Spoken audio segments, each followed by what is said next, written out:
Salut. Ça va bien? Ça va? Oui. لكم مقرانة برا مدنية، ديما درنا نعلم بيكم. وجيني حتى انت. ليش؟ هات فما دراع، هات جاي. Il était une fois, dans une république démocratique laïque, l'accueil fait à des migrants dans le désarroi par une société qui tendait à se refermer sur elle-même.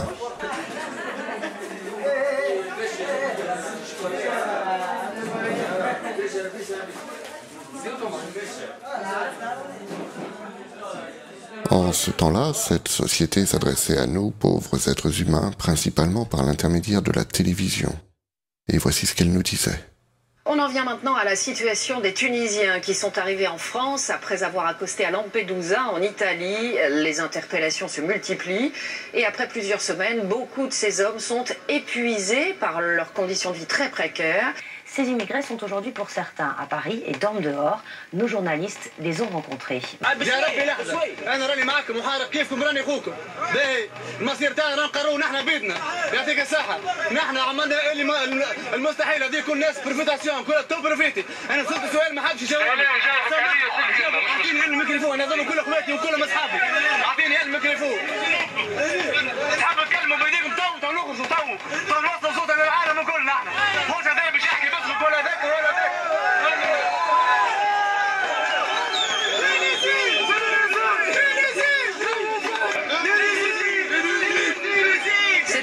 Une place a été réservée dans le cortège aux migrants des pays arabes, notamment de la Tunisie.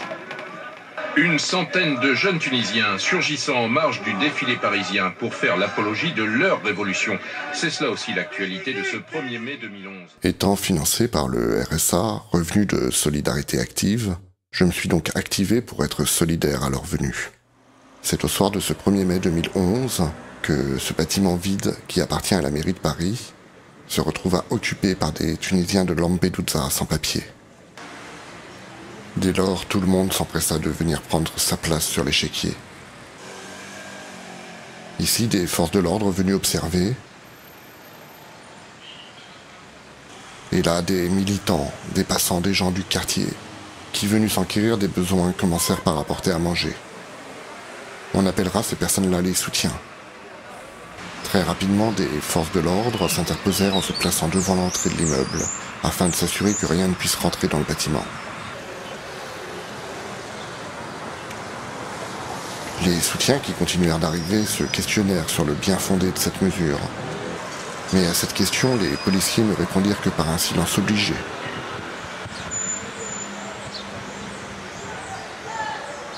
C'est alors que les occupants entonnèrent leur doux chant de la liberté.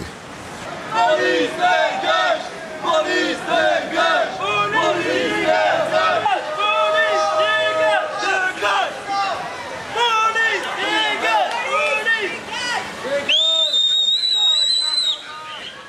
Police dégage! Police dégage! Police dégage! Police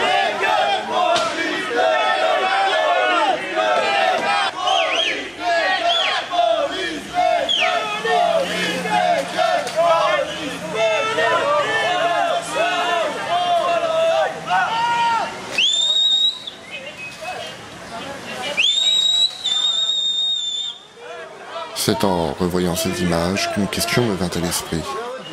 Comment un enfant qui a visiblement du mal à se maîtriser peut-il se retrouver avec à sa ceinture un pistolet probablement chargé? Mais dans la vie, force est de constater que tout acte violent a des conséquences inévitables. Là, une casserole. Dès lors, les hostilités étaient bel et bien déclarées. Wow!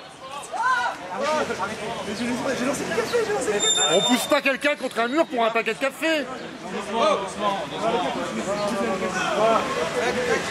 Si on vous leur donne, vous allez leur renvoyer. Et nous, on a interdiction de laisser passer quoi que ce soit.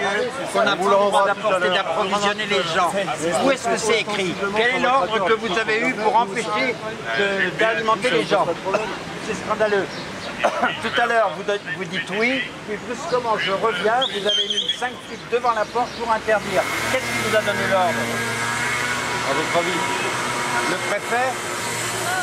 Excuse-moi, tu fais attention à ce que tu filmes, parce que je me dis que si jamais, tu vois, tu filmes des trucs un peu compromettants et qu'ils te volent ta vidéo, ça sera un peu chiant, non? Ayant pris avec moi une caméra pour faire de la vidéoprotection, c'est-à-dire non pas filmer comme un journaliste ou comme un badaud qui se contente de regarder l'événement se dérouler en prenant des images au loin, non. Filmer en mode vidéoprotection, c'est tenter de créer une présence visible qui peut influer sur les dérives des forces de l'ordre. C'est pourquoi il est souvent préférable d'être accompagné par quelqu'un qui peut, le cas échéant, évacuer les images, on ne sait jamais. Ici, de nombreuses personnes sont venues me dire qu'elles ne souhaitaient pas être filmées. C'est pourquoi les images de ce film sont un petit peu délavées. Mais reprenons le cours de l'histoire. Voilà les premiers renforts qui arrivent chevauchant leur vaillante monture.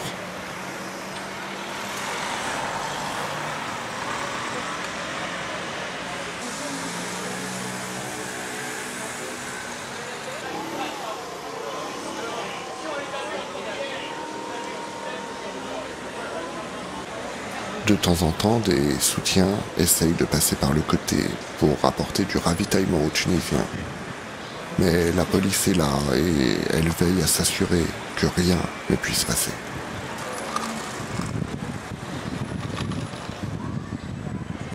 Là, un soutien a probablement réussi à apporter un paquet de tabac.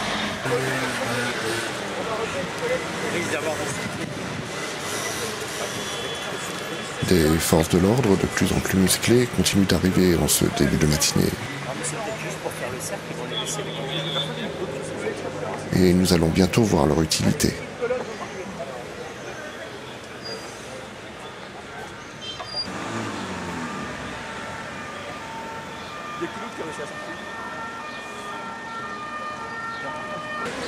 Là, c'est un sac de couchage qui essaye de rentrer par le premier étage.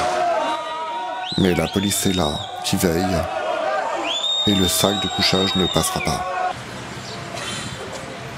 Vous voulez emprisonner des Tunisiens, c'est ça? Ah, nous, on fait rien du tout.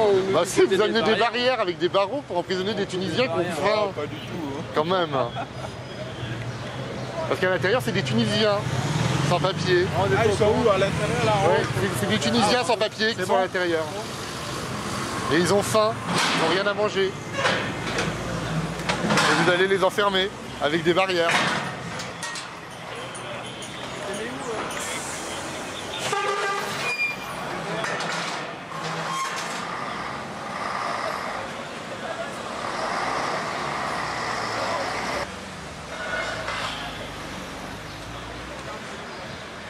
Bien souvent, les travailleurs ne connaissent pas le but de leur ouvrage. Pourtant, n'est-il pas normal, voire légitime, de prendre connaissance des conséquences de ces actes? Et c'est pendant l'installation des barrières que des personnes sorties du bâtiment de la CFDT viennent assister au spectacle le temps d'une pause cigarette. Moi, chez moi, ma femme, elle est en retraite, elle travaille pour les conseils d'administration d'Amaïs. Ils accueillent tous les semaines des migrants pour des douches. Ils vont les chercher avec un fourgon. Ils ont le droit à une douche par semaine. Là, nous voyons les forces de police qui repoussent assez violemment les soutiens qui se trouvaient sur le trottoir. Tout cela pour pouvoir refermer leurs barrières de sécurité. Ce qui nous rappelle que tout acte violent a des conséquences inévitables. Ici, cela va entraîner la perturbation de la circulation et énerver tout le monde pour rien. Se pourrait-il que tout ceci soit une technique policière mûrement réfléchie, ayant pour but d'implanter un décor sécuritaire en vue de l'arrivée des médias? Car en fait, il ne s'agit ici que d'êtres humains en détresse qui occupent de manière pacifique un bâtiment vide de la mairie de Paris. C'est inadmissible que la ville de Paris laisse un truc comme ça vide pendant plus d'1 an. Parce que moi, j'ai mon bureau juste en face. Ça fait 1 an que le truc, 1 an en plus que le truc est vide.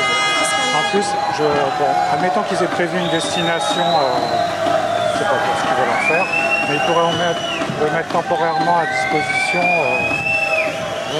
soit pour le logement, vu qu'on sait qu'il y a la crise du logement, soit pour autre chose, mais qu'ils ne laissent pas des bâtiments vides. Ça serait un privé en point. Mais là, la ville de Paris, moi je trouve que c'est pas admissible. Je sais pas ce que vous en pensez, mais... Les immeubles vides sont nombreux à Paris. Qu'ils appartiennent à la mairie de Paris, à l'État, à une banque, à une entreprise ou à un fonds d'investissement, on trouve des bâtiments vides ou abandonnés dans tous les quartiers. Et bien que le nombre de personnes à la rue ne cesse d'augmenter, on est bien obligé de constater que ni le droit au logement opposable, ni la loi de réquisition ne sont mises en application. Par contre, la répression policière est bien souvent l'unique réponse aux appels au secours de la multitude des minorités en détresse.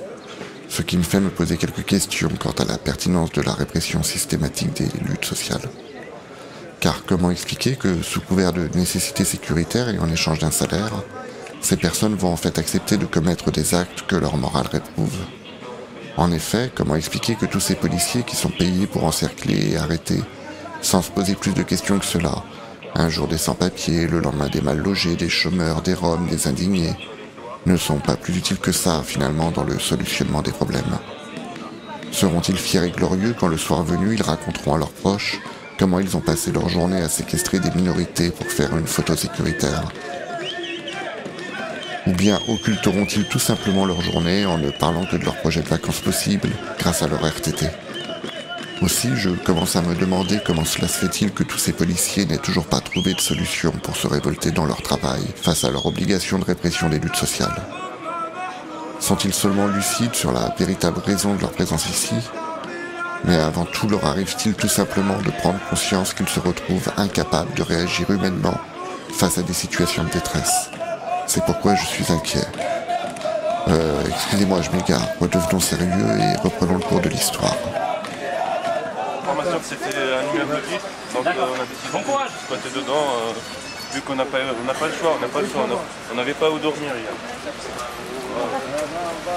Hakim Maki. Voici la délégation représentant les Tunisiens, ainsi que les représentants de la mairie de Paris, qui partent discuter au café afin de trouver des solutions. Pendant ce temps-là, bizarrement, des sacs de nourriture commencent à arriver jusqu'aux Tunisiens enfermés à l'intérieur du bâtiment. Tout cela est-il lié à l'arrivée des médias? La mairie de Paris en a proposé des solutions pour nous. Et de ce temps-là, on est encore là. En attendant 1h30, on va encore discuter pour ce lieu-là qui sont en train de rechercher pour nous. Alors ça, ce qui était passé maintenant. Je peux préciser juste. Alors les solutions, en gros on se rappelle avec eux à 14h30 et que pour l'instant les solutions qu'ils proposent, c'est 50 chambres d'hôtel en plus pour un mois à peu près. Et sinon ils cherchent un lieu collectif de 80 places, un immeuble qui serait géré par une association. Donc on aura la réponse. Donc, nous on va en discuter là-haut et puis après on se rappelle avec eux à 14h30. Il y avait combien de personnes là-haut? Et là-haut on a à peu près 200. 200, ils vont vous proposer 80. Comment? Ils vont vous proposer 80 et les 80 et 50 pas particulier, mais on est en train de discuter. Vous êtes arrivé à quelle heure ici? Hier soir. Hier soir, comment? Et pourquoi vous avez décidé de vous installer ici justement? Enfin, comment ça s'est passé votre installation? Pour occuper un lieu pour les Tunisiens, pour s'organiser, pour travailler ensemble. Et qu'est-ce que vous revendiquez? Qu'est-ce que vous souhaitez? Un titre de séjour? Qu'est-ce que vous souhaitez obtenir de la part de la mairie? On veut obtenir la liberté et les papiers et un lieu pour s'organiser. Ok. Et vous êtes combien là? Là, on est presque 200. Presque 200, et c'est des Tunisiens qui arrivent de partout de la Tunisie ou il y a qui? Ouais. Vous êtes de partout de la Tunisie? Oui, mais il y a des Français, il y a des Tunisiens ici qui ont les papiers, on est tous solidaires. Ok.